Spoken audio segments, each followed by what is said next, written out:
in just a smidge over here, Hopefully you can hear me. It's a little easier if I face this direction because if I face the road, you won't hear me so well. So hopefully my voice will carry a little bit going this direction. How are you doing?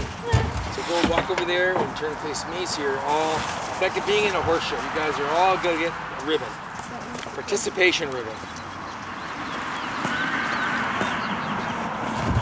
Okay, y'all look so serious. But there we go, thank you.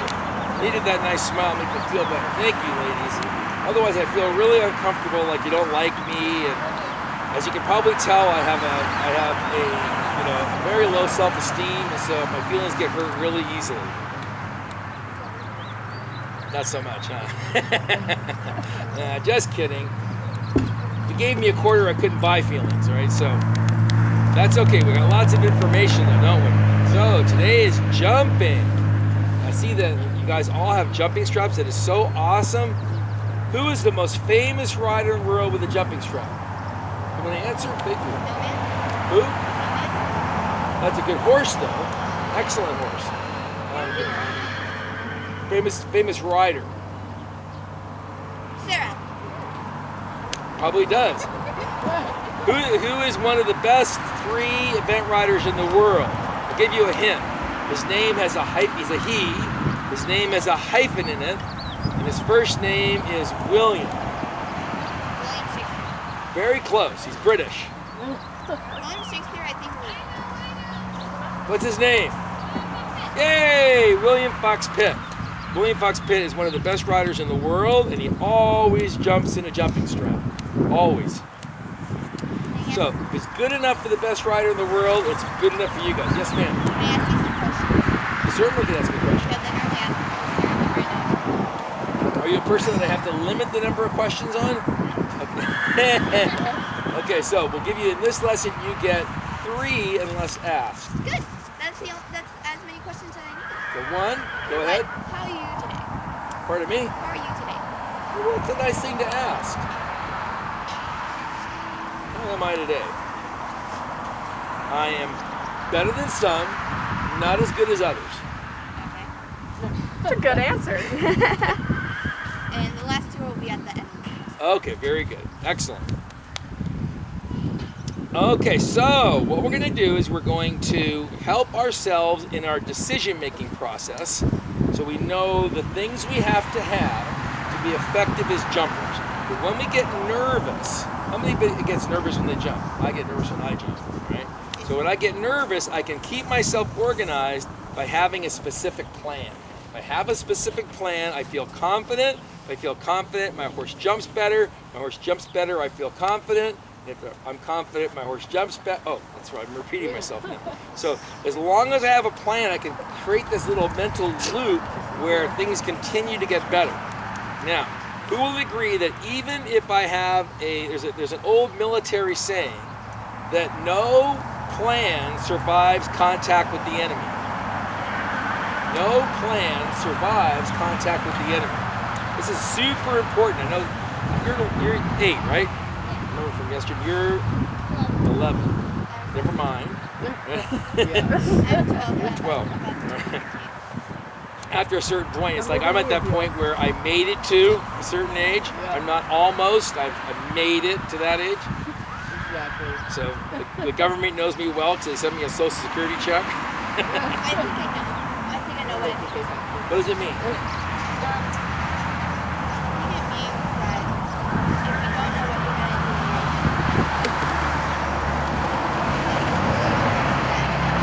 Okay, that's not a bad assessment. What it means is that you can walk the course, you can have a plan for everything, but as soon as you jump the first fence, things are going to change. So your plan will not survive the first jump. It's going to alter quite a bit as you're going through. Does that make sense now? Yeah. So no plan, thank you sir, you're very kind. No plan survives first contact with the enemy. The enemy is your jumps, right? Not your mom or dad. So, all right, so what does that mean? That means that in order to be effective, you have to have a flexible plan. But your plan has to be based on certain principles.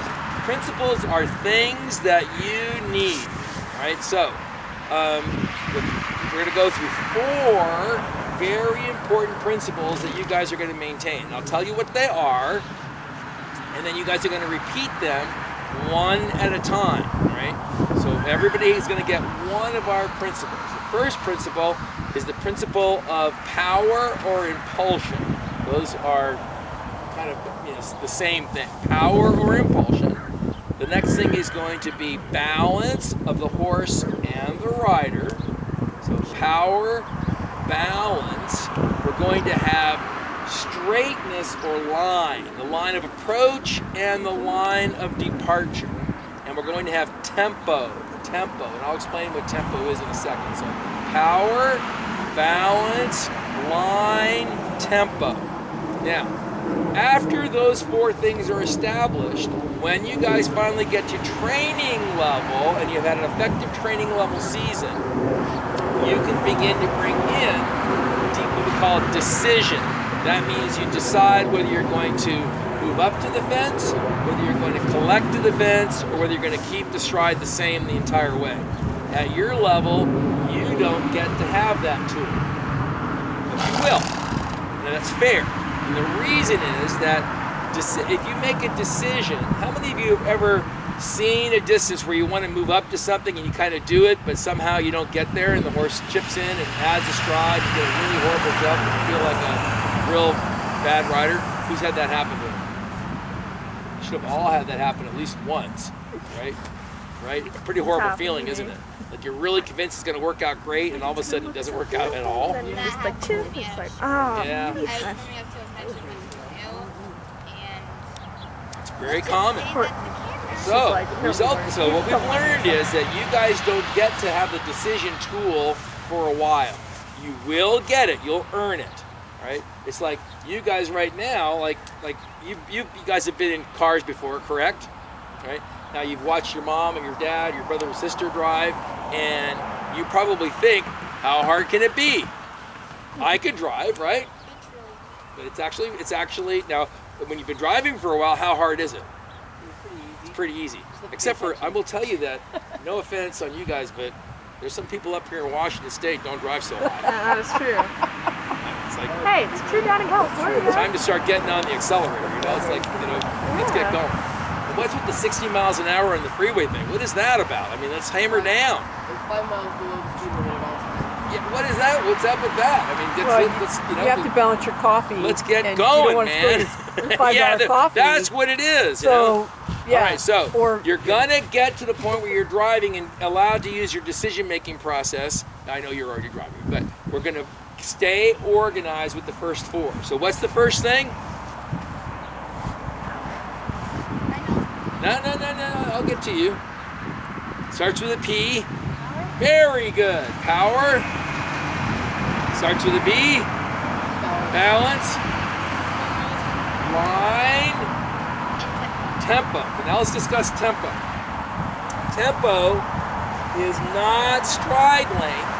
It's what you want to be feeling all the time in your horse. Now, I want to explain the difference between tempo and stride length.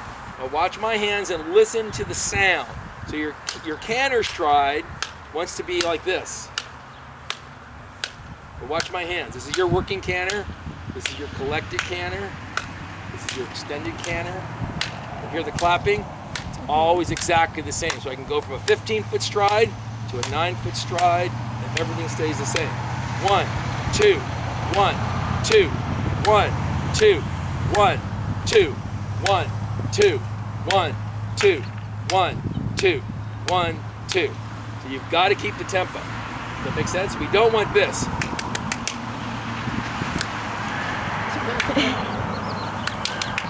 That's not what we want. So if we do that, the horse gets really nervous. So many times on the approach to the fence, I may ask you to count the tempo. When I ask you to count the tempo, you will count thusly. 1, 2, 1, 2, 1, 2. You don't like that? You can go 2, 1, 2, 1, 2, 1. Yeah, no, it's a joke. I like the look in your face like, huh? It's not the numbers, it's the sound, okay? Now, the other benefit you will have from counting the tempo, is you will breathe more properly. When we're young, we sometimes forget to breathe. Okay, now most of you aren't old enough to have probably done a lot of distance running. Have you ever done any distance running, like half marathons, marathons? I've done a half marathon. Good for you. You have too? What? I've done a triathlon. That's impressive. So what you learn when you're running distances is that you only want to run at a pace where you can have a conversation with somebody running with you. If you're running faster than your ability to breathe and talk simultaneously, you cannot run well at a long distance. Okay? So, if you've ever watched somebody teaching, for example, an aerobics class, the instructor can talk the entire time because they've learned to use their muscles and to breathe, because your muscles need oxygen. If they don't have oxygen, you will not ride well. If your brain does not have oxygen, you will not ride well. So you must breathe. So when you're counting, at first it will seem like this. 1, 2, 1, 2, 1, 2. But you learn over time to breathe as you count, and you will have a much more relaxed diaphragm. It's the muscles that help you breathe, and you will be relaxed, and your horses will jump better. So counting the tempo is actually a very important tool for us. So, how do we get power? Power is it is the hardest thing to get and the hardest thing to keep. We get power through adjustability in our stride, by asking the horses to go from longer steps to more collected steps. Longer steps to more collected steps. Now, how many of you yesterday in our dressage lessons worked on the canter trot transition? No? Did we work on that? You must have a good canter then. No. What did we work on? Connection? Square to get connection. Okay. Yeah, we had to, some of those lessons are, unfortunately we only do 30 minutes with some of you, so it ended up that we didn't have enough time. So we're going to work on stride length changes, and the best stride length change is actually external to the gait. So we're going to do canter trot transitions as a primary tool to get our horses more power. So normally you would think, because you're young and innocent, you would think that the canter always had more power, right? But that's actually not true. The trot has the most power, exactly, especially at your level. So we trot a lot of fences. Trotting helps us with our power, trotting helps us with our balance, and trotting also helps us with our position a ton. So there's another reason why we trot fences, and it's actually the underlying truth behind the entire process. William Fox Pitt says the reason we trot fences is we don't like to trot fences. That is true. And the reason we don't like to trot fences is we don't know when the horse is going to jump. When we're in the canter, we get an opinion, don't we? And what have we already said about opinion? You don't get one yet. Right? So we trot fences in order to help us stay quiet with our bodies and stay balanced. So we're going to talk about something that's very important for all of you to kind of know. The more stride length changes we make, both canter trot, but also canter lengthenings and canter collections, the more energy we're going to be able to manage. So when you're going around warming up, the more transitions you do, the better. All right? There's no dishonor in trotting fences at all. Super important. One of my good friends, her name is Sharon White. Sharon White lives in West Virginia, and she's a 4-star rider. If you ever watch Rolex and she's competing, she always wears a lot of orange. She wears white breeches, but her helmet's orange, her vest is orange. She wears a lot of orange. They call her the Flying Orange. And she's actually one of the United States' fastest cross-country riders. Fastest. So she's actually gotten in trouble for going too fast a couple of times. She's super, super fast. But she's also, her horses have a lot of control. And one time I was kind of bragging a little bit to her. I was saying, I am really proud of myself because I make all of my novice horses trot at least 2 fences on cross country, even if they don't have to. I thought, oh, pretty proud of myself for that because that's actually kind of emotionally difficult because you kind of want to gallop things. And she looked at me and she said, 2, I make my novice horses trot every fence on cross country. And yet, even though she can trot every novice fence on cross country, she's our fastest 4-star rider. So you want to kind of say to yourself, there must be a correlation between the ability to balance a horse and trot over a fence and the ability to go really fast, and there is. Correlation means a commonality, right? So we're going to be doing some trotting jumps. So let's see. Is there any of the fences out here, cross rails or this panel, that makes anybody uncomfortable? Because you need to speak now, or the barrels? Yeah, we're not doing the barrels. We're not doing that, not at that height. We're doing the cross rails, that little brush box over there. We're doing this, we'll probably end maybe on the barrel there, but for sure the cross rail over there, this cross rail over here. Does anybody feel panicked by that? Are we doing line over there? Maybe lower, we'll wait and see. Our most important part is to get you guys balanced and organized. Okay, so we're going to learn a approach strategy that will cover you for most stuff. So this is gonna be our basic beginner approach strategy that you're gonna use pretty much all the way through preliminary. And once you're gonna finish preliminary, then it's gonna change a little bit, right? And that approach strategy follows the following 3 rules. Lengthen the stride, compress the stride, maintain the stride. Lengthen the stride, compress the stride, maintain the stride. What do you think compress means? Story compressing. When you're compressing air, so that means that you're squeezing and giving pressure. Good. Now, when you compress air, or any object, gasoline and air mixed together, okay, what does that give you? What does that give you when you compress something? Pressure. And so then that pressure is power, isn't it? And that power can be used in hydraulics, for example. If you light gas and air together that's been compressed, it creates an explosion. Because gas itself, if I took gas and I poured it on the ground and lit it on fire, would it explode? No, it would just flicker a little bit of blue flame and then it would go out. Gasoline by itself is a lousy, it barely burns, right? But if you mix it with air and you compress it in something called an internal combustion engine, which is what your cars run on, except for your hybrids, right? Then you can explode it and it makes the car go, powerfully. So power comes from compression. Power comes from compression. Does that make sense? And then we're going to maintain the stride the last few steps. We're going to start that by doing canter, trot transition, which compresses the energy. So what I didn't work with you yesterday, but these guys got the opportunity to do that, which you're going to work on now, is the idea of how many strides it takes you to get from the canter to the trot.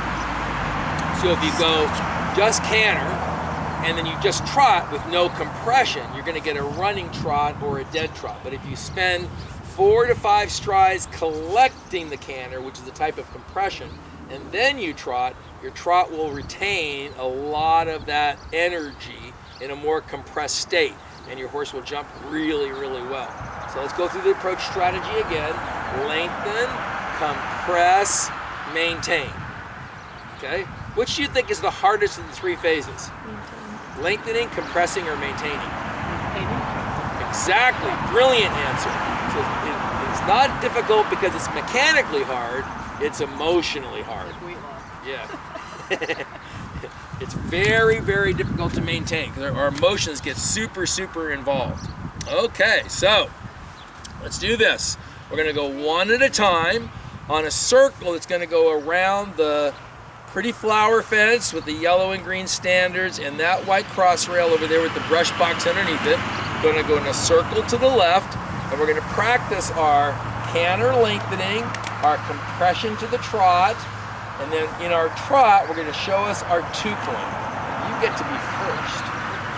There's an advantage to having the biggest horse in the group. Both of these, right? Yeah, we're going to go around. Yeah, make a circle around. That's me. Let's watch how she does this.